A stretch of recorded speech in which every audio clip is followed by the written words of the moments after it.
Hello everyone, आज हम पढ़ेंगे chapter 1 of class 7 science, that is nutrition in plants. चलिए शुरू करते हैं। देखो, हम जितने भी लिविंग ऑर्गेनिजम्स हैं वो खाना खाते हैं। तुम खाना क्यों खाते हैं? ताकि हमें एनर्जी मिले खाना खाने से। और ये एनर्जी की जरूरत हमें क्यों होती है? ताकि हमारी बॉडी ग्रो कर सके, हमारे सारे बॉडी के जितने भी फंक्शंस अच्छे से परफॉर्म कर सके, हम हाथ पे अच्छे से चलते रहें, है ना। इन सब चीज़ों की एनर्जी की रिक्वायरमेंट होती है। और आप बड़े कैसे होगे अगर आप खाना नहीं खाओगे? सो इसलिए सारे ऑर्गेनिजम्स खाना खाते हैं। अच्छा, जो हम खा रहे हैं अब वो उसमें क्या क्या कंपोनेंट्स होते हैं, उन्हीं को हम बोलते हैं फूड के कंपोनेंट्स, और उसको हम बोलते हैं न्यूट्रिएंट्स। सो मेनली 6 कंपोनेंट्स होते हैं फूड के, जिन्हें कहते हैं carbohydrates, proteins, fats, vitamins, minerals and water. तो ये 6 कंपोनेंट्स हैं न्यूट्रिएंट्स के। अच्छा, एंड इन्हीं फूड को, इसी प्रोसेस को जिससे हम खाना अपनी बॉडी में लेते हैं और उसको यूटिलाइज करते हैं, उसे बोलते हैं nutrition. Okay, nutrition is a process of taking food by an organism and its utilisation by the body.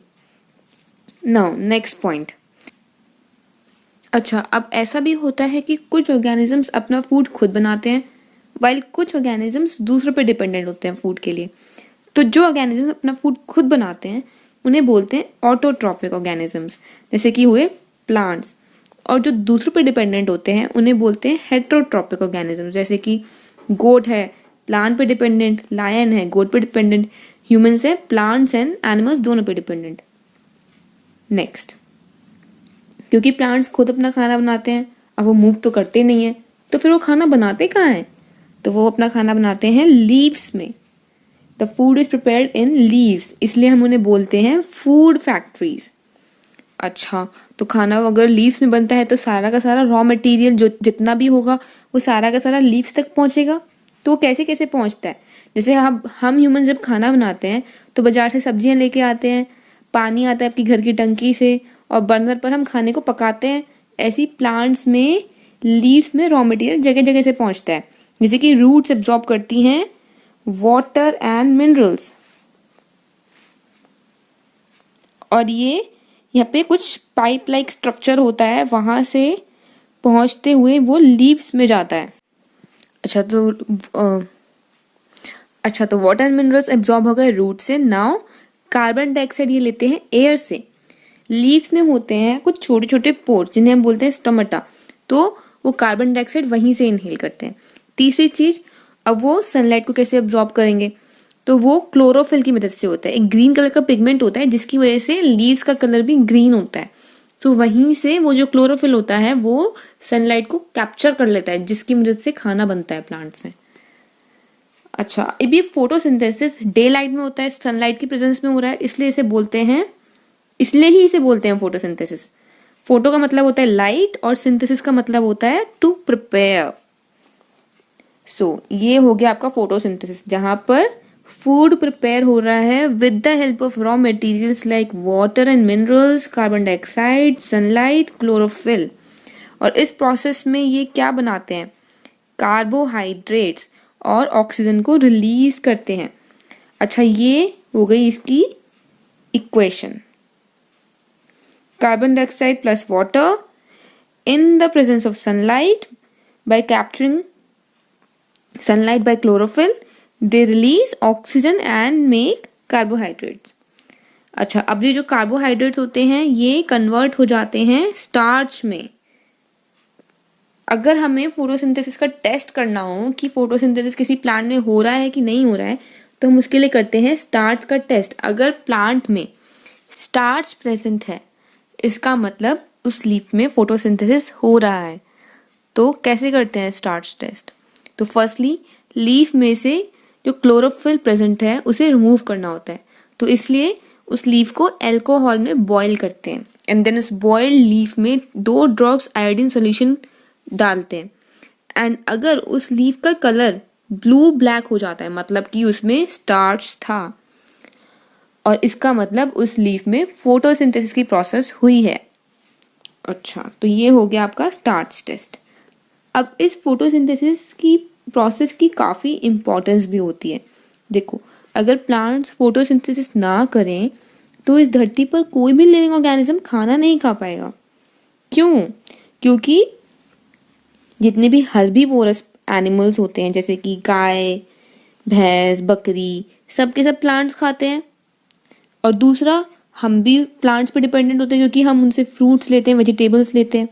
अच्छा, और जो प्लांट्स नहीं खाते हैं जैसे कि लायन हुआ, वो हर्बीवोरस एनिमल्स को खाते हैं। तो अल्टीमेटली सब किस पे डिपेंडेंट है? प्लांट्स पे डिपेंडेंट है। और प्लांट्स फोटोसिंथेसिस करते हैं, तो फोटोसिंथेसिस इंपॉर्टेंट हुआ कि नहीं हुआ? सेकेंडली, फोटोसिंथेसिस के दौरान एंड प्रोडक्ट निकलता है कार्बोहाइड्रेट्स एंड ऑक्सीजन रिलीज होती है। तो ऑक्सीजन तो सबके लिए बहुत इंपॉर्टेंट है क्योंकि सब लोग ब्रीथ करते हैं तो ऑक्सीजन ही इनहेल करते हैं। तो हमारे जीने के लिए ऑक्सीजन सबसे ज़्यादा इंपॉर्टेंट है। सो फोटोसिंथेसिस कितना इंपॉर्टेंट हुआ? अब एक पॉइंट है कि फोटोसिंथेसिस कैसे होता है। अगर सनलाइट ही ना हो तो फोटोसिंथेसिस ही नहीं होगा, है ना। तो सबसे इंपॉर्टेंट चीज हो गई सन की एनर्जी। सन की एनर्जी ही नहीं होगी तो फोटोसिंथेसिस ही नहीं होगा, और अगर फोटोसिंथेसिस नहीं होगा तो धरती पर खाना ही नहीं होगा। तो अल्टीमेट सोर्स ऑफ एनर्जी कौन है? सन। अच्छा, तो ये फोटोसिंथेसिस सिर्फ लीव्स में ही होता है या फिर किसी और पार्ट ऑफ प्लांट में भी हो सकता है? तो हाँ, एक और जगह भी होता है प्लांट्स में, जैसे कि स्टेम्स एंड ब्रांचेस। ये हो गया कैक्टस का प्लांट जिसमें फोटोसिंथेसिस होता है स्टेम्स में, क्योंकि कैक्टस के प्लांट्स में ट्रू लीव्स नहीं होती। सो यहाँ पे जो फोटोसिंथेसिस की प्रोसेस होती है वो स्टेम्स में होती है। No next question about photosynthesis is कि क्या सिर्फ ग्रीन कलर की लीव्स में ही फोटोसिंथेसिस होता है या फिर और कलर की लीव्स में भी, जो red, brown, different different colour की लीव्स होती हैं उनमें भी फोटोसिंथेसिस होता है? सो यस, जो और कलर की लीव्स होती हैं जैसे कि रेड, ब्राउन, सब में फोटोसिंथेसिस होता है क्योंकि क्लोरोफिल होता है इन लीव्स में भी। मतलब कि सिर्फ ग्रीन लीव्स में ही जो आपको दिखती है उन्हीं में क्लोरोफिल नहीं होता है, इन लीव्स में भी क्लोरोफिल होता है। बस इतना होता है कि यहाँ पे जो ग्रीन पिगमेंट है वो दूसरे कलर से कम है। मतलब यहाँ पे रेड कलर ज्यादा है और उसने ग्रीन कलर को मास्क कर लिया है, छुपा दिया है। सिर्फ इतना होता है, अदरवाइज इन सब में क्लोरोफिल प्रेजेंट है, इन सारी लीफ में क्लोरोफिल प्रेजेंट है। और अगर क्लोरोफिल प्रेजेंट है तो मतलब फोटोसिंथेसिस होगा। Now next question about photosynthesis कि क्या एल्गीज भी फोटोसिंथेसिस करते हैं? तो आंसर इज यस, क्योंकि ये ग्रीन कलर के होते हैं। ये आपको कहाँ दिखती हैं एल्गी? ज़्यादातर आपको ये मतलब स्टैंडिंग वाटर में या फिर तालाब में आपको मिल जाएंगे जहाँ पे रुका हुआ पानी होता है बेसिकली। तो वहाँ पे ग्रीन कलर के पैचेस से बन जाते हैं। अभी ग्रीन कलर के हैं इसका मतलब ये अपना खाना खुद बना रहे हैं क्योंकि इनमें क्लोरोफिल प्रेजेंट है। Now next question. अब हमने देखा कि जो एंड प्रोडक्ट्स थे फोटोसिंथेसिस में वो तो थे कार्बोहाइड्रेट्स, बट उन्हें और भी न्यूट्रिएंट्स की जरूरत होती है प्लांट्स को, जैसे कि प्रोटीन हुए, फैट्स हुए। तो वो कैसे बनते हैं? अच्छा, तो कार्बोहाइड्रेट्स होते हैं कार्बन, हाइड्रोजन एंड ऑक्सीजन से बने हुए। ये सिंपलेस्ट फॉर्म होते हैं कार्बोहाइड्रेट्स के। अब इन्हीं सिंपलेस्ट फॉर्म से कार्बन, हाइड्रोजन एंड ऑक्सीजन से बनते हैं दूसरे न्यूट्रिएंट्स जैसे कि प्रोटीन हुआ, फैट हुआ। लेकिन प्रोटीन में एक और सिंपल सब्सटेंस होता है, दैट इज नाइट्रोजन, तब बनता है प्रोटीन। सो प्रोटीन बनाने के लिए प्लांट्स नाइट्रोजन कहाँ से लेते हैं? देखो, ये तो हमें पता है कि हवा में बहुत सारी नाइट्रोजन है, पर वो गैसियस फॉर्म में होती है, गैस के फॉर्म में होती है जो प्लांट्स कंज्यूम नहीं कर पाते। सो सॉइल में कुछ बैक्टीरियाज होते हैं जो इस नाइट्रोजन गैस को कन्वर्ट करते हैं एब्जॉर्ब करने के बाद नाइट्रेट्स में, एंड देन प्लांट्स इसे यूज कर पाते हैं। या फिर सेकंड तरीका ये है कि फार्मर्स नाइट्रोजन फर्टिलाइजर्स को ऐड कर देते हैं मिट्टी में, जिससे फिर प्लांट्स प्रोटीन बनाते हैं। अच्छा, नाउ नेक्स्ट टॉपिक इज जिन प्लांट्स में क्लोरोफिल नहीं होता वो क्या करते हैं? वो अपना खाना कहाँ से लेते हैं? देखो, ऐसे काफी सारे प्लांट्स होते हैं जिनमें क्लोरोफिल नहीं होता। इसका मतलब वो अपना खाना खुद नहीं बना पा रहे हैं। मतलब वो या तो दूसरे प्लांट्स पे डिपेंडेंट होंगे या दूसरे एनिमल्स पे डिपेंडेंट होंगे। और हमने पहले भी पढ़ा था इस चैप्टर में दैट जो खाना दूसरों से लेते हैं उन्हें हम क्या बोलते हैं? हेट्रोट्रॉप्स। चलो अब इन्हें हम वन बाय वन देख लेते हैं। First is parasitic plant. ये हेट्रोट्रॉप्स होते हैं। बिकॉज ये दूसरे प्लांट्स के ऊपर डिपेंड करते हैं न्यूट्रिशन के लिए। अब जिस प्लांट पर ये सरवाइव करते हैं उसे बोलते हैं होस्ट। जैसे कि देखो ये है अमर बेल, ये येलो कलर की बेल है जो कि इस ग्रीन प्लांट पर सरवाइव कर रही है। जो ये ग्रीन प्लांट है वो हुआ होस्ट एंड ये हो गए पैरासिटिक प्लांट अमर बेल। अभी जरूरी नहीं है कि सारा का सारा न्यूट्रिशन वहां से इन ग्रीन प्लांट से ले लें, इनकी मर्जी है तो ये पूरा का पूरा न्यूट्रिशन भी डिप्राइव कर सकते हैं इनसे, या फिर थोड़ा बहुत भी ले सकते हैं। अच्छा, एक क्वेश्चन ये है कि क्या हम ह्यूमंस भी पैरासाइट होते हैं? So the answer is no, because parasitic plants दूसरे की बॉडी पर सरवाइव कर रहे हैं, वो उसी की बॉडी पे अटैच हो जाते हैं। हम ह्यूमंस ऐसा थोड़ा ना करते हैं। सो ह्यूमंस पैरासाइट नहीं है। Second, insectivorous plants. Insectivorous plants heterotrophs हैं बिकॉज ये इंसेक्ट्स पर डिपेंड करते हैं फूड के लिए। अब इनकी लीव्स देखो अलग ही तरीके की होती हैं। अब ये इंसेक्टिवोरस प्लांट का एक एग्जाम्पल है पिक्चर प्लांट, जिसकी लीव है ये पिक्चर जैसी और इसमें होती है ये लिड। जैसे ही इंसेक्ट इसके पास आता है लिड क्लोज हो जाती है और इंसेक्ट ट्रैप हो जाता है, अंदर फंस जाता है और इस पिक्चर में से डाइजेस्टिव जूसेस निकलते हैं जो इंसेक्ट को डाइजेस्ट कर जाते हैं। सो इस तरीके से ये प्लांट्स अपना न्यूट्रिशन लेते हैं। और ये देखो एक और टाइप है वीनस फ्लाई इंसेक्टिवोरस प्लांट का, जो भी अपना न्यूट्रिशन इंसेक्ट्स को डाइजेस्ट करके लेता है इस तरीके से। सो ये हो गए insectivorous plants. Next is saprotrophic plants. अब ये भी हेट्रोट्रॉप्स हैं क्योंकि ये अपना न्यूट्रिशन कहाँ से ले रहे हैं? डेड एंड डिकेइंग मैटर से। सो ये प्लांट्स जो डेड एंड डिकेइंग मैटर से अपना न्यूट्रिशन लेते हैं उन्हें बोलते हैं सेप्रोट्रॉप्स। जैसे कि ब्रेड मोल्ड, फंगस।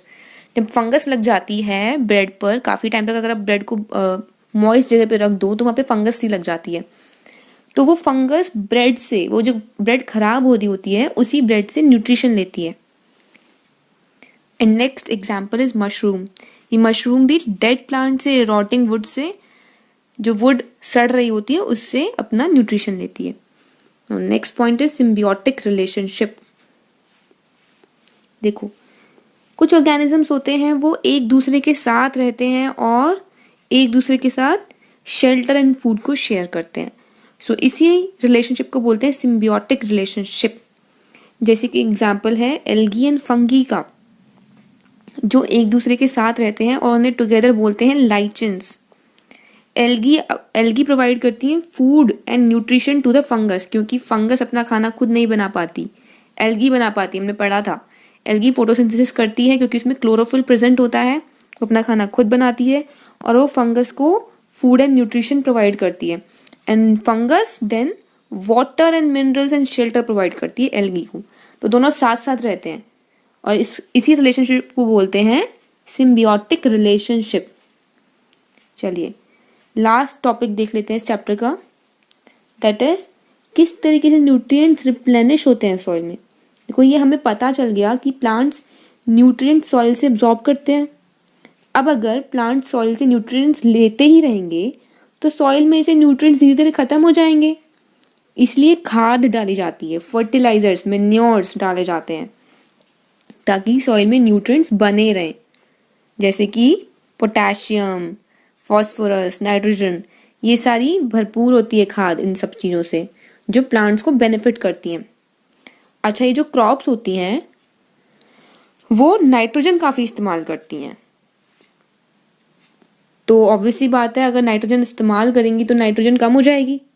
सो जैसा कि हमने अभी पहले भी पढ़ा था कि प्लांट्स नाइट्रोजन को डायरेक्टली एब्जॉर्ब नहीं करते, इसलिए मिट्टी में कुछ बैक्टीरिया होते हैं, राइजोबियम बैक्टीरिया, जो नाइट्रोजन को कन्वर्ट कर देते हैं नाइट्रेट्स में। इन बैक्टीरिया का नाम क्या होता है? राइजोबियम, है ना। अब इस कन्वर्टेड नाइट्रेट को ही प्लांट्स एब्जॉर्ब करते हैं और फिर प्रोटीन बनाते हैं। अब ये राइजोबियम बैक्टीरिया जो है ये भी सिम्बियोटिक रिलेशनशिप में रहता है। किसके साथ? लेग्यूमिनियस प्लांट्स के साथ, मतलब जो दाल हो गई, मटर हो गई, इस टाइप के जो प्लांट्स होते हैं उनके साथ सिम्बियोटिक रिलेशनशिप में रहता है। कैसे? जो राइजोबियम बैक्टीरिया होता है वो अपना खाना खुद नहीं बना पाता, तो वो अपना फूड कहाँ से लेता है? लेग्यूमिनस प्लांट से। वो उनकी जड़ों में रहता है और वहीं से अपना न्यूट्रिशन लेता है। एंड राइजोबियम बैक्टीरिया नाइट्रोजन को एयर से कन्वर्ट करके नाइट्रेट्स के फॉर्म में प्रोवाइड करता है प्लांट को। इसी वजह से जो फार्मर्स होते हैं वो लेग्यूमिनस प्लांट्स को ग्रो करते हैं क्रॉप्स में, ताकि नाइट्रोजन की कमी ना हो। सो लेग्यूमिनस प्लांट्स काफ़ी बेनिफिशियल हैं और इस वजह से नाइट्रोजन खुद ही रिप्लेनिश हो जाती है और फार्मर्स को एक्स्ट्रा नाइट्रोजन फर्टिलाइजर्स को ऐड नहीं करना पड़ता। Okay, so this was the last topic, ending the lecture here. Thank you so much guys. Have a nice day.